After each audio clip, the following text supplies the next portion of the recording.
So there seems to be a little bit of confusion, but I'm going to try to help you out with this. There are some people out there that, for whatever reason, think the Earth is flat. I don't understand this. It's simple. Flat Earth. Earth is flat. There ain't no curve. I can't believe I'm still sitting here trying to explain this shit, honestly.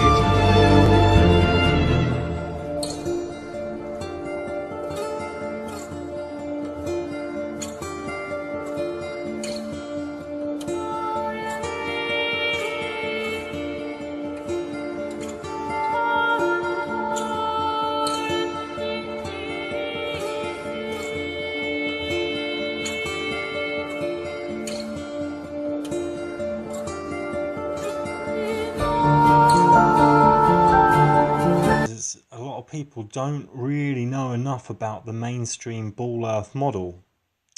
People don't know how fast we spin. They don't know when the moon's coming up, what phase the moon's in.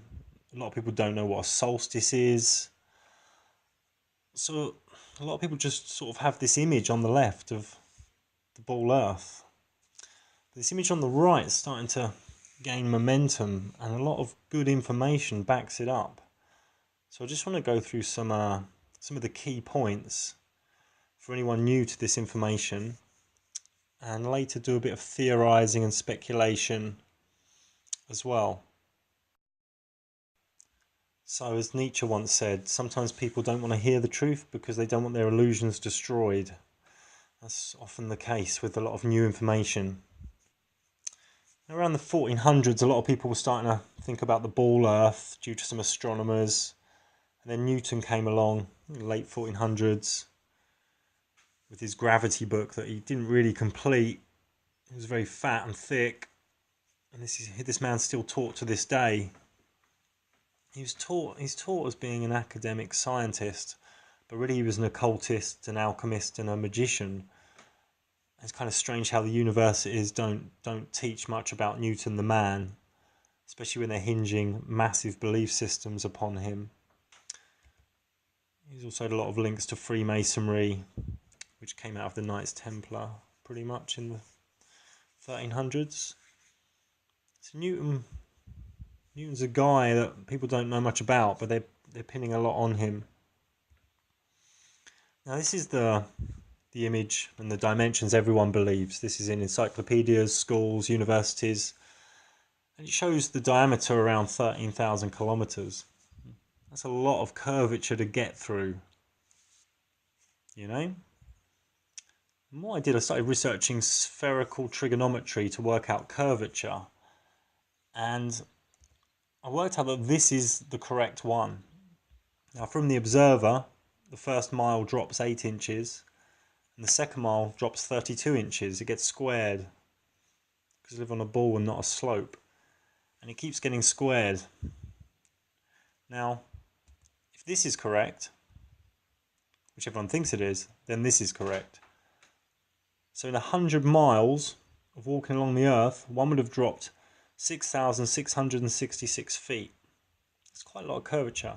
In 10 miles, one would have dropped 66 feet. One scientist I spoke to said I was wrong, this is wrong, and it's 8 inches per mile, full stop. And I sent him this and told him he lived on a pyramid and he should really give up science and take up golf or something. Now, curvature is really the main thing, one of the easiest things to grasp with the flat earth model. What you can see is a lot of people with amateur rockets and amateur balloons are going up, and things look very flat. And in this photo you can see the sun doesn't really look 93 million miles away.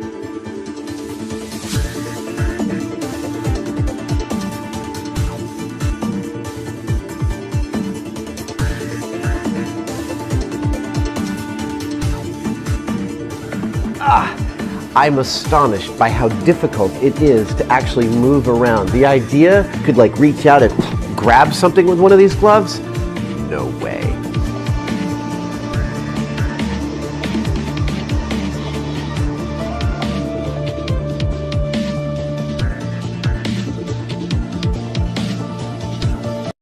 I remember it was 3 years ago that I discovered that the Earth was not a spinning ball of water.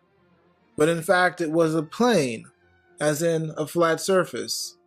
I felt an excitement like a child on Christmas Day, and I created a series of videos claiming that I had 100% proof that the earth was flat. I even offered $1,000 to anyone that could debunk me. Looking back now at my presentation done in Microsoft Word, and me trying to convince people was silly of me.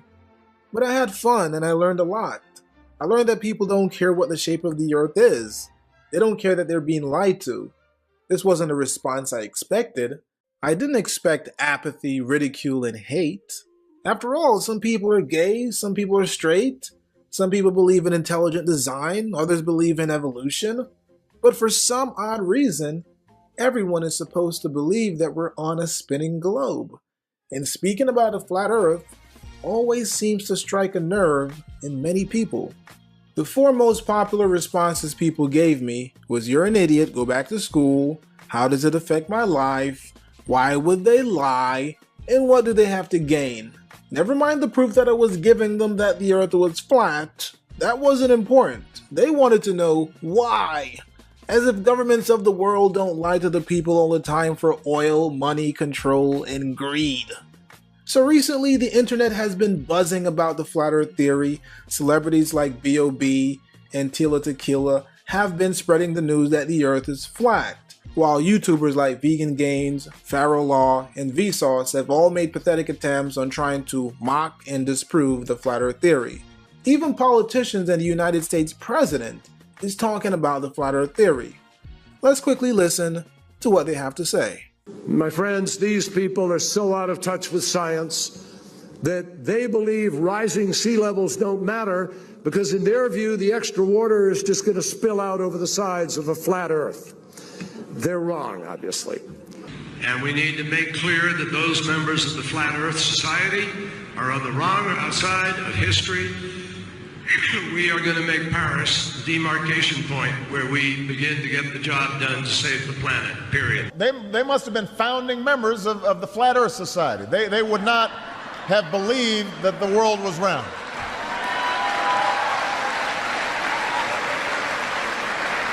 I want to be clear. I am willing to work with anybody. Republicans, Democrats, Independents, Libertarians, Greens, anybody to combat this threat on behalf of our kids. I'm open to all sorts of new ideas, maybe better ideas, to make sure that we deal with climate change in a way that promotes jobs and growth. Nobody has a monopoly on what is a very hard problem, but I don't have much patience for anyone who denies that this challenge is real. We don't have time for a meeting of the Flat Earth Society. You see, when public figures begin mocking certain ideas, that's when you have to begin looking into that idea, because most likely there is some truth in it. So with this hype about the flat earth, my subscribers urged me to get back into the flat earth arena. They even sponsored this video. This time I'm going to do things a little bit different. Let's start off by answering 3 of these questions. How does it affect your life? What do they have to gain? And why would they lie? Well, as far as how does it affect your life, this will only affect your life if you are an explorer and an open-minded truth seeker. This information will be of no use to you if you are a homebody and a closed-minded, willfully ignorant person. The Flat Earth movement is basically saying that there is more unexplored land beyond the South Pole, and the governments are prohibiting people from exploring past this restricted area. How do I know there is more land? Because in 1928, Admiral Byrd and the US Navy did an expedition and discovered that land extended at least 5,000 miles beyond the original southern end. And after follow-up expeditions, they discovered that this land continued and had no endpoint in sight. Most likely they didn't have enough resources or fuel to continue flying thousands of miles past the South Pole just to see if there is an endpoint. Be that as it may, overall, this was a frightening discovery that needed to be hidden. They couldn't have the masses learning about land beyond the ends of the earth. What happened next was 53 nations came together and signed the Antarctic Treaty, which stated no one can explore the South Pole without permission, and the region will be a scientific preserve used only for scientific and peaceful purposes. Which now brings me to why would they lie? They're lying because they have something to hide. Some people say they're hiding the creator. I think possibly people exploring beyond the South Pole will discover the ends of the earth, kind of like the movie The 13th Floor, The Truman Show, or Dark City. Possibly they're advanced civilizations beyond the South Pole, perhaps even ancient civilizations that we think went extinct, simply migrated to these lands beyond the Antarctic. So now that leaves us the last question. What do they have to gain? And the simple answer is the complete control over the minds of the people and where they can travel. You can't just jump up and say, I'm going to the South Pole, to this unexplored land that Admiral Byrd was talking about in 1928. You need permission to explore. Trespassing will get you arrested or killed. The governments of the world have decided no more exploring, stay within their jurisdiction, ask no questions, and be a good little boy and girl. The earth is a ball, just like we taught you in school and on the TV. Anyone that tells you that the earth is flat is retarded. You know, Richard Nixon once said, the American people don't believe anything until they see it on the television. There's also a saying that there are three things that cannot be long hidden: the sun, the moon, and the truth. What I find interesting is that religious people like Christians have told me that they believe the earth is a spinning ball. But in their holy book it says the earth has foundations. It says the earth cannot be moved. It says the earth is a stationary circle. So Christians, I'm just wondering, do you guys believe in the Bible or NASA? Now here we have a 1,000-year-old map of the world which originated from a Japanese Buddhist temple. What I find interesting is not only does it resemble the flat earth map, but it has 33 continents outside of the Antarctic ice ring. Is it a coincidence that this looks similar to the 1781 map of the world? The 1892 Gleason Standard Map of the world? The Azimuthal Equidistant Map? The logos for the UN? The IMO? The WMO?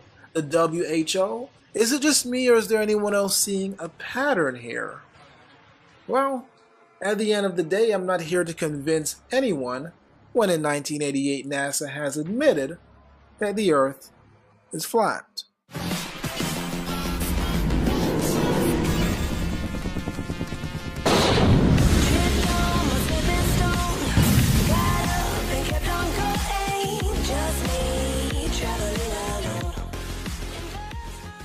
So now let's talk about why they said the Earth is flat. There's a couple bullet points I want to discuss. The first being NASA has proof, illusions and fantasies, impossible on a globe, the Bible says, and lastly, my final thoughts. I think the best place to start when talking about the flat Earth is NASA. We need to put NASA's credibility under the microscope. We need to first analyze and destroy NASA as an authority figure and as a reputable source of information or rebuttals. NASA, with the help of Hollywood and secret societies, are the puppeteers behind this grand illusion of the blue marble. NASA has become the frontman and the serpent of deception for the masses. I think of 5 acronyms when I hear of NASA: never a satellite around, never admit strange anomalies, nincompoops always selling alibis, not always scientifically accurate, and never a straight answer. What if I told you that NASA has slipped up and admitted to not only the Earth being flat, but that they've never been to the moon? Let's first look at this clip of NASA admitting they have never been to the moon. The spacecraft that's going to take humans to explore the solar system.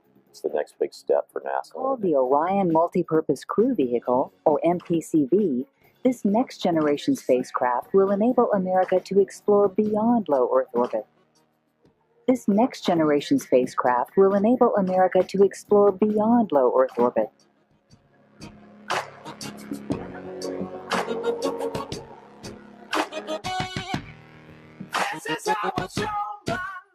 We get further away from Earth, we'll pass through the Van Allen belts, an area of dangerous radiation. But Orion has protection. Shielding will be put to the test as the vehicle cuts through the waves of radiation. Sensors aboard will record radiation levels for scientists to study. We must solve these challenges before we send people through this region of space. We must solve these challenges before we send people through this region of space.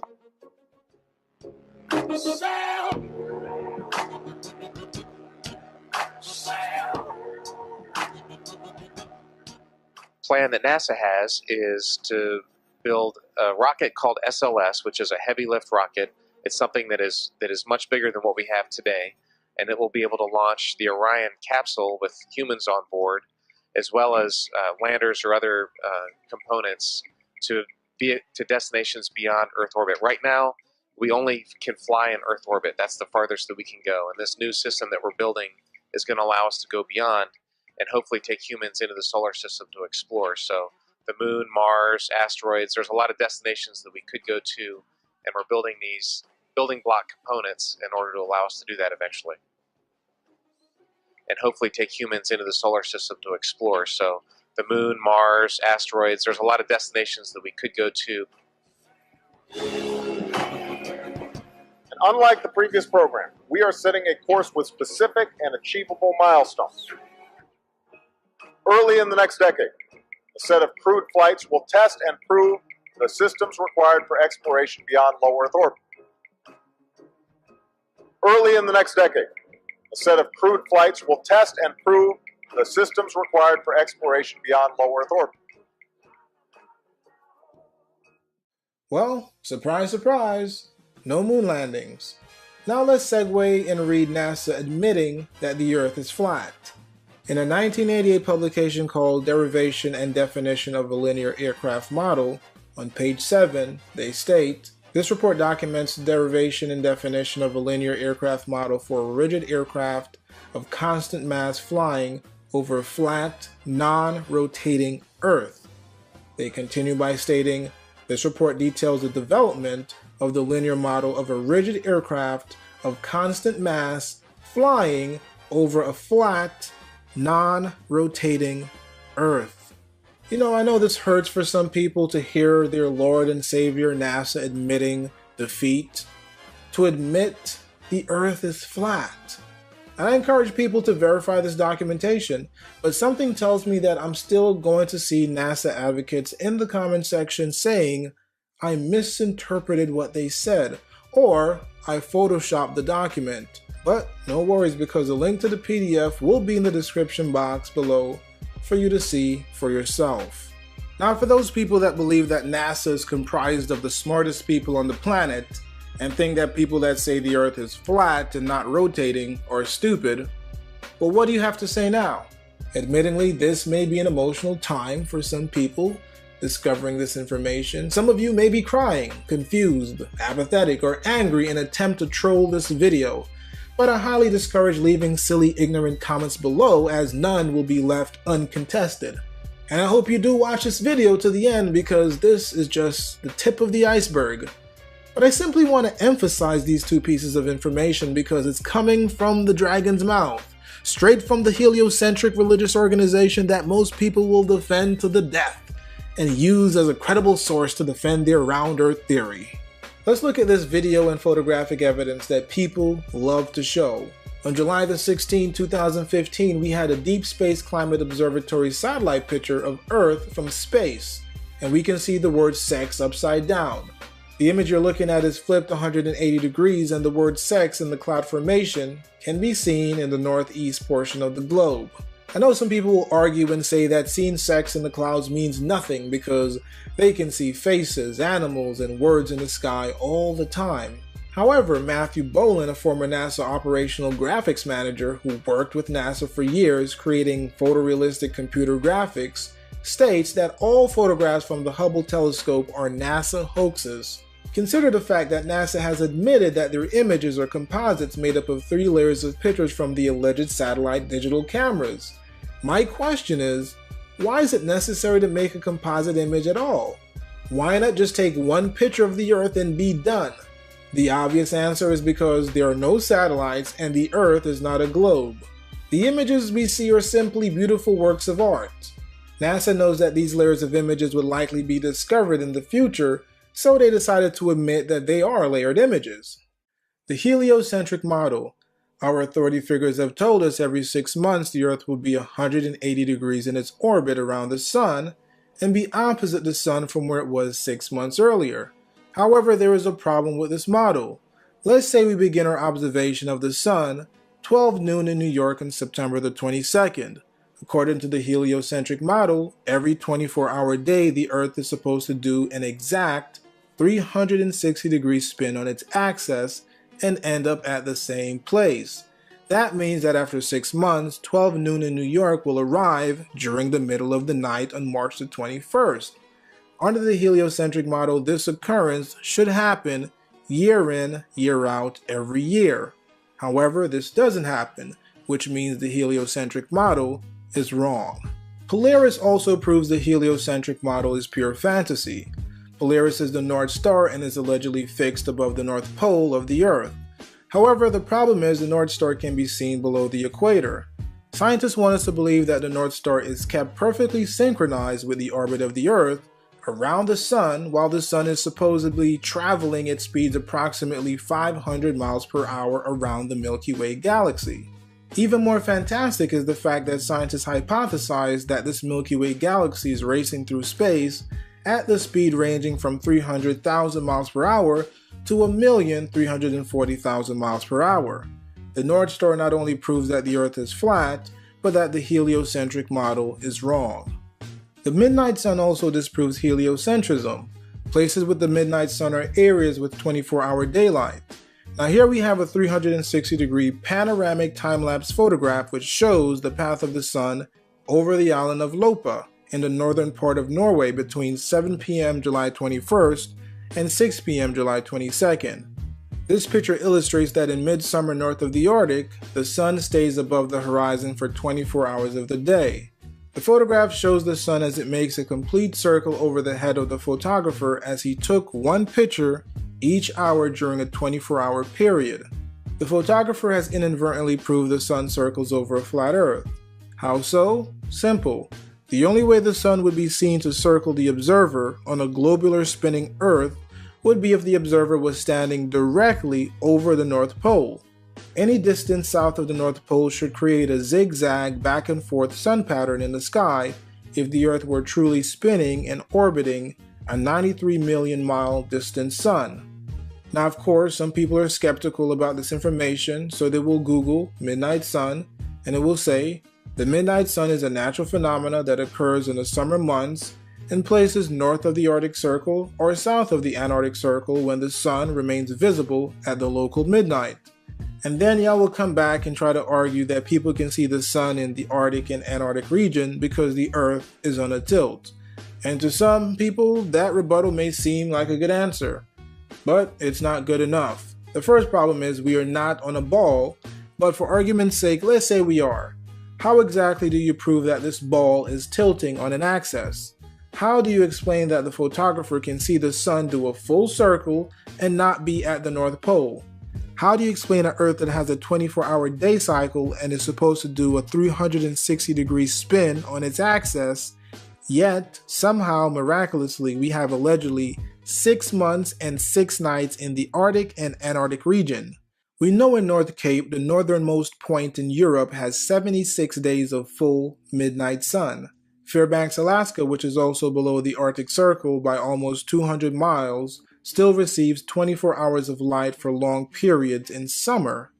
Svalbard, Norway, the northernmost inhabited region of Europe, has no sunset from approximately the 19th of April to the 23rd of August. In Reykjavik, there is a midnight sun from the 16th and the 29th of June. In Canada, there is sunlight 24/7 for 56 consecutive days. How in the world can any place get 50 to 70 plus days of sunlight on a spinning ball that's on a tilt? The only way this can happen is if the Earth is flat. Let's talk about gravity. But first, I have a question. How many equations are there for gravity? Is it 1 or 2? If you guessed 1 or 2, you would be incorrect, because there are many equations for gravity. And it just goes to show you that anyone can fudge together numbers to validate their beliefs. Some people will say that gravity is not a theory, it is a law. My question is, who said it's a law, and has this law ever been broken? What if I told you that this so-called law of gravity has and still can be broken? Let's look at some people that broke the law of gravity. Saint Joseph of Cupertino was one of the saints best known for levitating during prayer. Then we have Saint Gerard Majella, who was known for flying in the air. On one occasion, according to witnesses, he flew for half a mile before coming back to the earth. Benedict Joseph Libre, a Frenchman and Catholic, was known for his levitations. Saint Angela of Brescia, who founded the Order of the Ursuline Nun, was in 1592 seen multiple times levitating during holy services by the entire congregation of the church and remained suspended for long periods. Saint Alphonsus Liguori, an Italian Catholic bishop and the founder of the Congregation of the Most Holy Redeemer, while preaching was seen multiple times levitating before the eyes of the entire congregation several feet from the ground. There's been so many people that have experienced levitation. It's sad that I can only find the names of Europeans that levitated. One can only imagine all the Indians, Asians, and Africans that have levitated through history. So again, do scientists really understand gravity? How do they explain the documented proof of people levitating?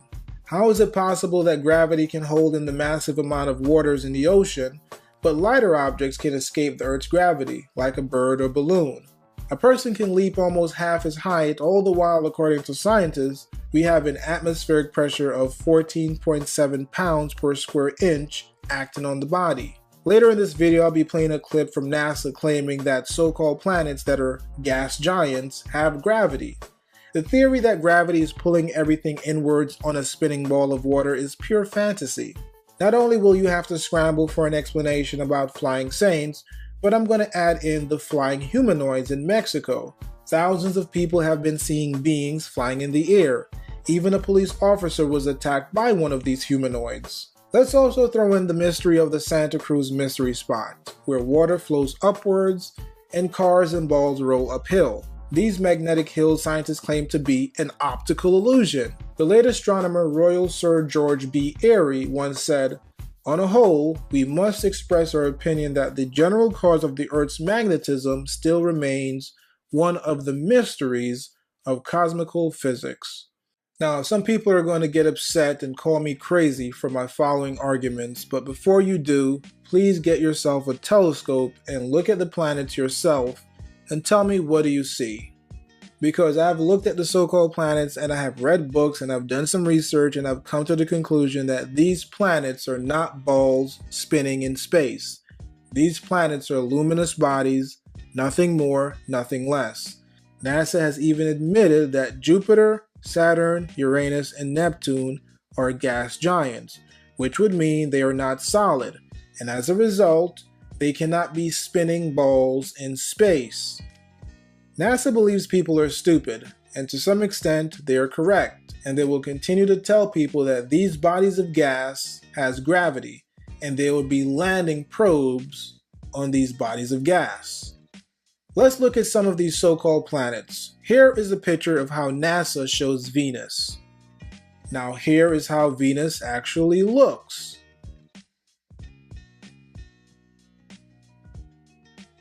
Here is how NASA shows Jupiter. And here is a close-up of how Jupiter actually looks. Here we have a NASA image of Saturn. And here is a close-up of how Saturn actually looks.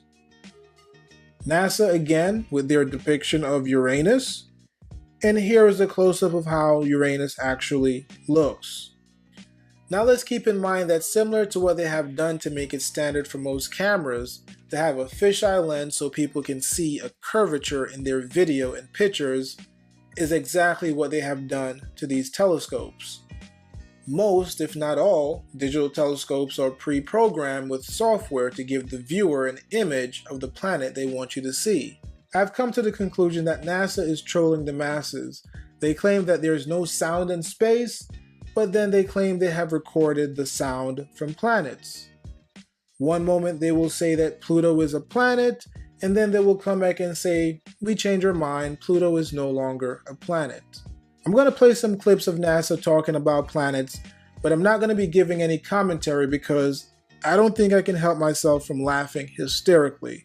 But I'll be adding some annotations and leaving it up to you guys to decide if NASA is telling the truth about so-called planets. And NASA has announced that the administration's Kepler Space Telescope has discovered the single largest collection of planets outside of our solar system. The Kepler mission verified over 1,200 new planets nearing human beings towards an answer on whether or not we're alone in the universe. It's been over a decade since a spacecraft has orbited Jupiter. But our solar system's largest planet is finally getting a visitor. After traveling 1.8 billion miles over 5 years, NASA's Juno spacecraft has reached its destination. The goal of the $1.1 billion mission? To better understand the formation and evolution of Jupiter. To discover whether the solar system's oldest planet has a solid core and how it produces its gigantic magnetic field. Astronomers using the Hubble telescope have found a deep blue planet 63 light years away. Unlike Earth, the blue color does not come from oceans. Instead, NASA says the planet is a gas giant with a daytime temperature of 2,000 degrees Fahrenheit. And get this, it may rain liquid gas sideways amid winds of 4,500 miles an hour. Roscosmos, the Russian space agency, laying out their plan for the next 18 years. That will take us up to the year 2030. Now, we're going to see an unmanned network of research facilities on the surface of Mars. Now, they will be there to gather as much information as they can and send it back here to Earth, hopefully being one of the first steps towards mankind being able to set up a base on Mars. Now, we saw Russia leading the way in Martian exploration with the Mars 500 project. They said that was a step towards the first step. Perhaps this establishment of a network of facilities on the surface really is that true next step to being able to explore the red planet. Now, there'll also be missions to Venus and to Jupiter, and we're hearing that we could see a manned mission to the moon. So all of this by the year 2030 is certainly very ambitious, but certainly very exciting projects. So what are some things that are impossible on a globe? In 1915, we had a radio signal from Arlington, Virginia to Hawaii and Paris. What about the mariner's compass? The needle of this instrument is pointing north and south at the same time. Consequently, the meridians must be straight lines also, whereas on a globe, they are semicircles. What about rivers that flow uphill, like the Nile and Mississippi River? What about sundials, which I dare anyone to put a sundial on a globe and see if they get the appropriate shadows. I guarantee without a doubt you will not get the appropriate shadows. Only on a flat earth can a sundial work. Let's look at this video clip.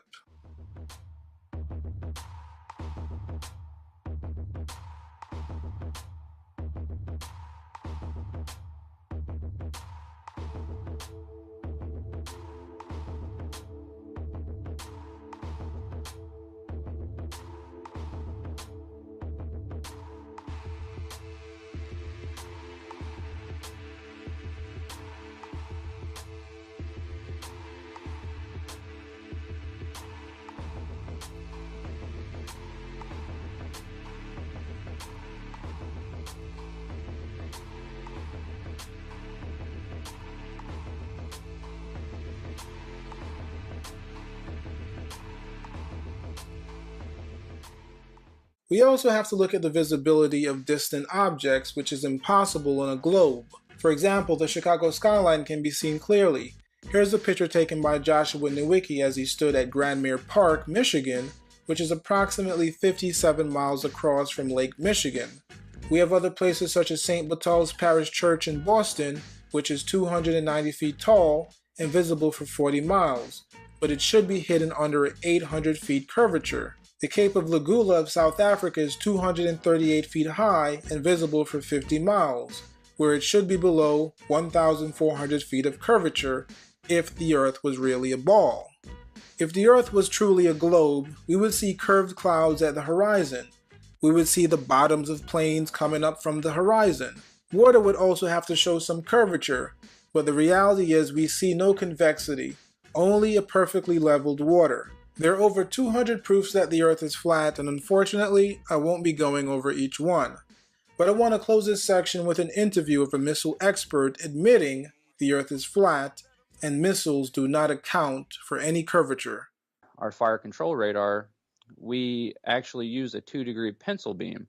It's a very, very tight beam, so there's very little room for deviation on that, and it's a direct line of sight radar. Okay. And we're able to track targets up to 50 nautical miles away, and on a curved Earth, that just doesn't add up. Followed the Chicago skyline. I have 60 miles away across Lake Michigan. Yep, they can see the whole city. There you go. So this is collaborating that, which he's saying he can track targets at 50 miles away, which should be about 1,700 if you round up, 1,700 feet below the horizon. But you're hitting them just fine. Wow. And we're tracking them just fine, and it just doesn't add up. You know, you can do simple trigonometry on it with elevation angle, and you know everything works out, and you don't drop the track. You can track it quite a bit of a distance out. We're talking about line of sight targeting or GPS for the projectile, for the missile. For the missile, it's line of sight targeting. That's basically, like I said earlier, we track the target with a illuminator, and it's basically just another piece of gear that's tied into ours.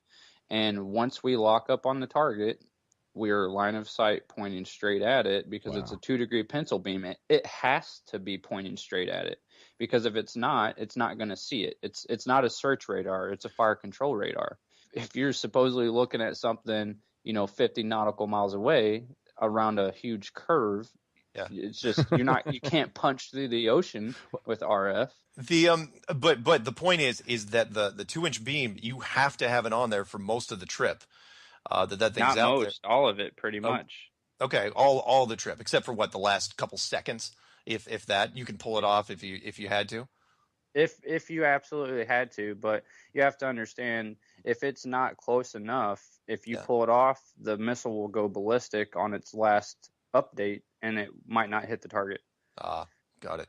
And so if what you're basically saying is this 2-inch beam, which you're painting the target with, is you guys, when you're firing this thing out there, you do not account for curvature. That beam shouldn't be able to reach a target at a certain at whatever the at 50 miles should not be able to hit that target.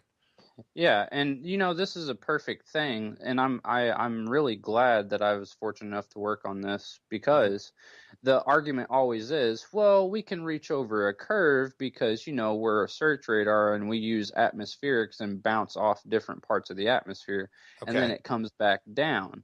Okay. Now, see, the problem with that is this can't happen with a 2-degree pencil beam. The angle of this cannot put RF up into an atmosphere and then bounce it back down and then expect to get it back so we can properly track. It's too precise. There's a code, there's a door, it opens, and you leave. Also, sometimes morons leave the door open. The idiots at NASA, who are busy getting around with everything, and they go, oh, we're going to leave the door open. This will be a good idea. And then the meteorites come in and hit us. NASA's fault. Never happened before. Think about it. The history of the world. When do you ever remember there being asteroid impacts? Not before NASA. It never happened before NASA. People go, what about Tunguska? No. That was primeval nuclear weapons. Asteroids. You morons. So, 1, 2, 3, 4, 5. You close the door, we don't have this problem. Stop burning plastic. We're going to die. Of the sun, and this is exactly what I'm talking about, telling us how the sun is supposedly 93 million miles away, when it's actually only a few thousand miles away.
head of the Orthodox Church. Now, the thing that's interesting is that this is the first meeting in 1,000 years since the Orthodox Church split from Rome, right? So it's a historic thing. Now, what's even more interesting is this. The next day, Kirill, the head of the Orthodox Church, leaves for Antarctica, right? Now, the article says that he went there to see the penguins and to visit the scientists. They had set up a little church. Now, if you believe that, I've got some of Saddam's nuclear weapons to sell you. I dismissed completely any evidence of Planet X or any theories. Everything all went out the window. But the more I think about it, the more I realize that's wrong, because obviously planets are not fake, right? We may not know what they are, but they're there. So it's plausible the Planet X could be real. Now, is there something coming our way, or is there, or maybe Pope told the Kirill about the edge? I don't know. Like, it just seems something like there's something that can only be seen from Antarctica, right? And with all the chemtrails, it just makes you think, what are they trying to hide? So maybe there is something in the sky, or maybe you just went to see the edge. I don't know. But it just seems really fishy, and it reminded me of something, and that was this. Pope, the bearer of bad news. I don't know, let me know what you guys think.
I'm passionate about space exploration. I want people to get out there. I want to get people motivated. I want to bring people's attention to what we have in the outer solar system, and we need to have our eyes on this kind of shit. So what better way than, why don't you guys try to prove to me that the Earth is flat if you think the Earth is flat?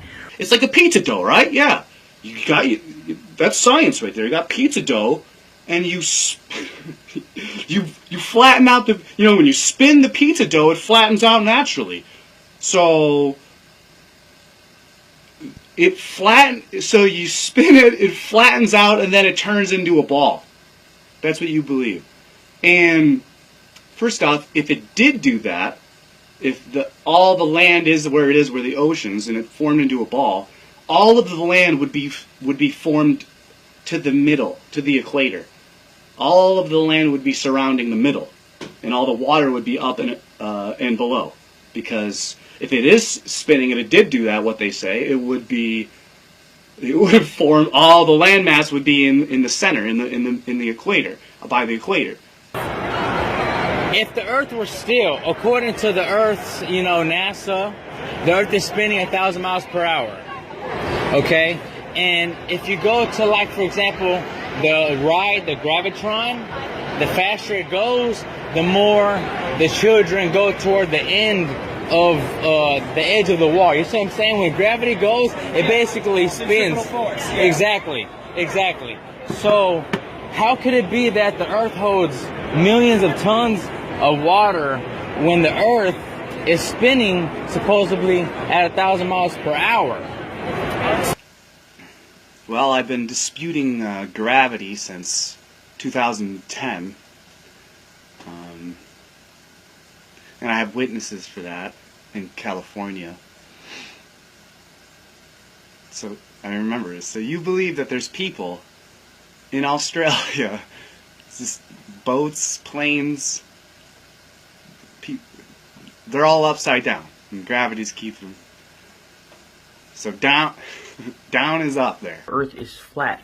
Actually, to say that they still think the Earth is flat it's not a great way of putting it, because people have thought that the Earth was flat for thousands and thousands of years, even in recent days. And they've got all these counter arguments to prove that the Earth is indeed flat.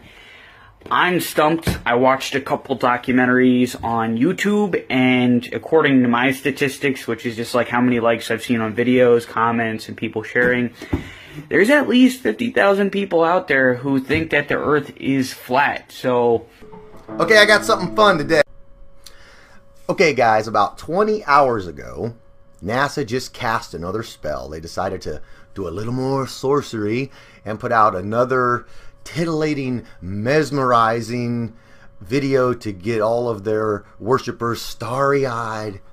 Oh yeah, it's a 1-year time-lapse photograph of the Earth from a satellite called EPIC, which is 1 million miles away, directly between the Earth and the Sun, in that perfect orbit for a whole year. So let's take a look at what they just released, and I just looked at this for about 30 minutes. I did a quick skim over it and went, this thing has got some problems. So let me share with you what it looked like to me, and then maybe you guys can pick it apart and see what you think, but I think it's pretty weak in the tradition of NASA with their $1 billion CGI budget. They're so weak, they can't even get it right, man. But check it out. Okay, so here's their official image in their video. You'll see the video, there's a link on the page here, but it's 1 million miles stationed perfectly between the Sun and the Earth, and it took photos every 2 hours of the planet Earth, showing us all the things we should see. Now, interestingly enough, we know that there's supposed to be thousands of satellites going around the Earth in orbit, low orbit, geosynchronous orbit, and there's a lot of other satellites at varying distances and varying orbital rates.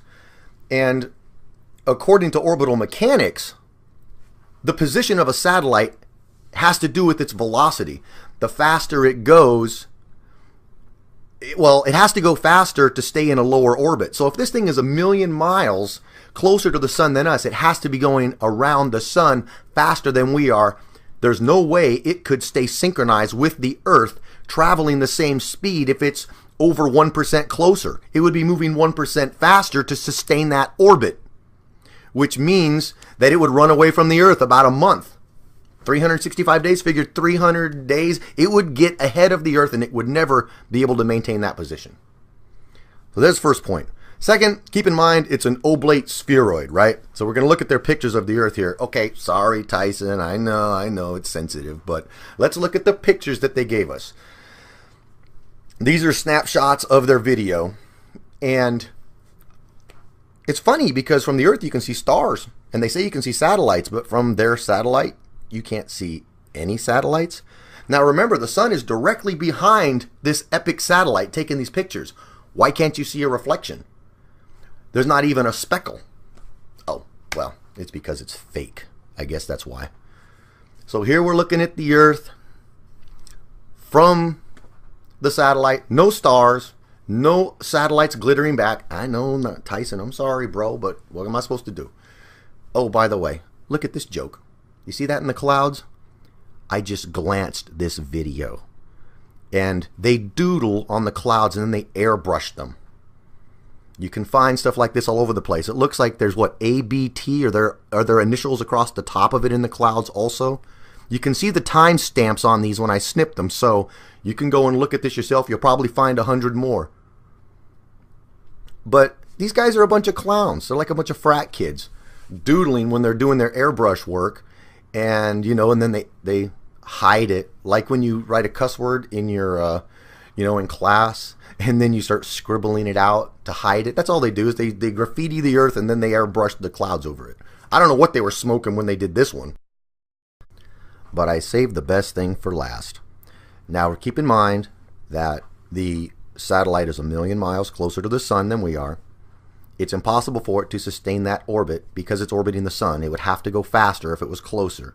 But when you look back at the Earth, when you watch this video, you're going to see that there is a shiny spot right in the middle of the Earth from the sun, supposedly the highlight of the ball. And then they show you this eclipse. Now, why isn't the eclipse centered, first of all? Because if the satellite is directly between the sun and the Earth, and the moon is directly between the sun and the Earth to cause an eclipse, well, first of all, why isn't the eclipse straight over the center where that shiny spot is, where the sun is reflecting off of it? And secondly, why can't you see the moon? The moon is only a quarter the distance from the Earth as the satellite, and it's all supposed to be in perfect alignment. If the satellite is between the sun and the Earth, and the moon is eclipsing the Earth because it's between the sun and the Earth, and the satellite is farther away than the moon, how can you not see the moon? The same reason you can't see any stars, the same reason you can't see the glitter or reflection of any satellites. It's because they lie all the time, people. I'm sorry. I didn't even pick this apart. If I took another couple hours and really went over it, it would probably be ridiculous. I'll let you guys do that. But this doesn't add up. This is another spell that NASA's casting on the population to try to get them to buy into their crap. That's all it is. The sooner people recognize it for what it is, the better off everybody's going to be. Anyway. So I'm drinking my coffee this morning. I just threw this together for y'all. Take a look at it. But when I saw the fact that there was an eclipse shadow and there was a shiny spot where the sun is reflecting off the Earth, you can't see the moon. The satellite is between the sun and the Earth, and the moon's supposed to be there too to cast a shadow, and it's not even there. So that was the blatant thing that obviated the fakery right off the get. But just check the video out, watch the whole thing, stop it, pause it, look for the graffiti. You'll see it. Sometimes you can see that there was something there and they scribbled it out pretty good with the airbrush thing when they put the clouds on, but wow, guys, it's really a pretty sorry release. They said they took a photo every 2 hours and didn't get the glittery reflection of one satellite in a year. Come on, man. See you soon.